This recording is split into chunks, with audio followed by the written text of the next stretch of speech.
Hi friends, welcome to కీర్తి వంటిల్లు.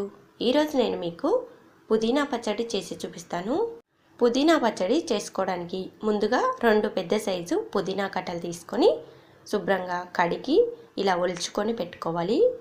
ఇప్పుడు ఒక చిన్న కట్ట కొత్తిమీర తీసుకొని శుభ్రంగా కడిగి ఇలా కట్ చేసుకొని పుదీనాలోనికి వేసుకోండి.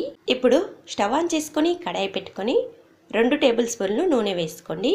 నూనె కొద్దిగా వేడైన తర్వాత 15 పచ్చిమిర్చిని మధ్యలోకి కట్ చేసుకొని వేసుకోండి. పచ్చిమిర్చిని కట్ చేయకుండా నూనెలో అలానే వేసుకుంటే అవి చిట్లి మీద పడతాయి. కాబట్టి ఇలా ముక్కలుగా కట్ చేసుకొని వేసుకోండి. స్టవ్ని లో ఫ్లేమ్లో పెట్టుకొని పచ్చిమిర్చిని కొద్దిగా మెత్తబడేంత వరకు మగ్గించుకోవాలి. పచ్చిమిర్చి కొద్దిగా మెత్తగా అయ్యేంత వరకు ఫ్రై చేసుకున్న తర్వాత ముందుగా శుభ్రంగా కడిగి ఒలిచి పెట్టుకున్న పుదీనా కొత్తిమీరని వేసుకోవాలి.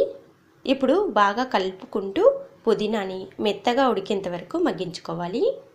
పచ్చిమిర్చి, పుదీనా, కొత్తిమీర మెత్తగా మగ్గిపోయాయి కదా, వీటిని ఒక ప్లేట్లోకి తీసి చల్లారబెట్టుకోండి.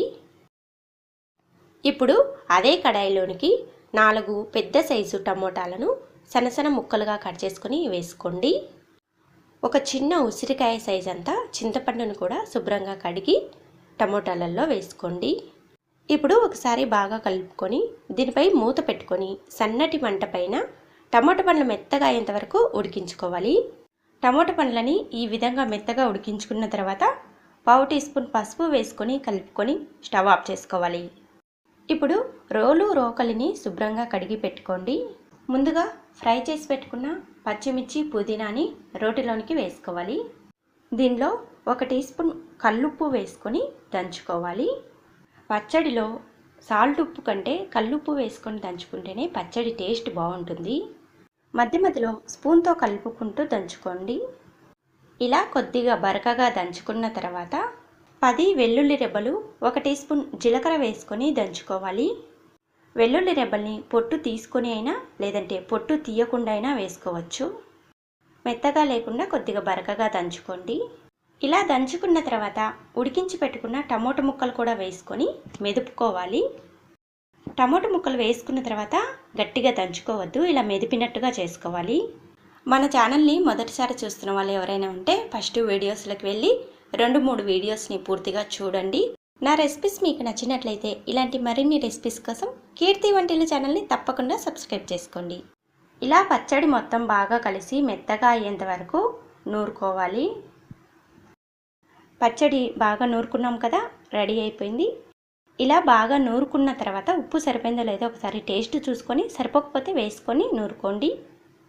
పచ్చడిని ఇలా బాగా నూరుకున్న తర్వాత ఒక గిన్నెలోకి తీసి పెట్టుకోండి. పుదీనా రోటి పచ్చడి రెడీ అయిపోయింది. ఈ పచ్చడికి పోపు పెట్టుకోవాలి. ఇప్పుడు స్టవ్ ఆన్ చేసుకొని కడాయి పెట్టుకొని 2 టేబుల్ స్పూన్లు నూనె వేసుకోవాలి. నూనె కొద్దిగా వేడి చేసుకున్న తర్వాత 1 టీ స్పూన్ పోపు దినుసులు, 2 ఎండుమిర్చి ముక్కలు, కొద్దిగా కరివేపాకు వేసుకొని ఫ్రై చేసుకోవాలి. పోపుని ఇలా బాగా ఫ్రై చేసుకున్న తర్వాత పచ్చడిలో వేసుకొని కలుపుకోవాలి. చాలా సింపుల్గా టేస్టీగా ఉండే పుదీనా రోటి పచ్చడి మీరు కూడా ఒకసారి తప్పకుండా ట్రై చేయండి. ఈ పుదీనా పచ్చడి 3 రోజుల వరకు నిల్వ ఉంటుంది.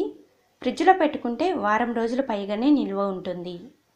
నా రెసిపీస్ మీకు నచ్చినట్లయితే ఇలాంటి మరిన్ని రెసిపీస్ కోసం కీర్తి వంటిల్లు ఛానల్ని తప్పకుండా సబ్స్క్రైబ్ చేసుకోండి. Thanks for watching.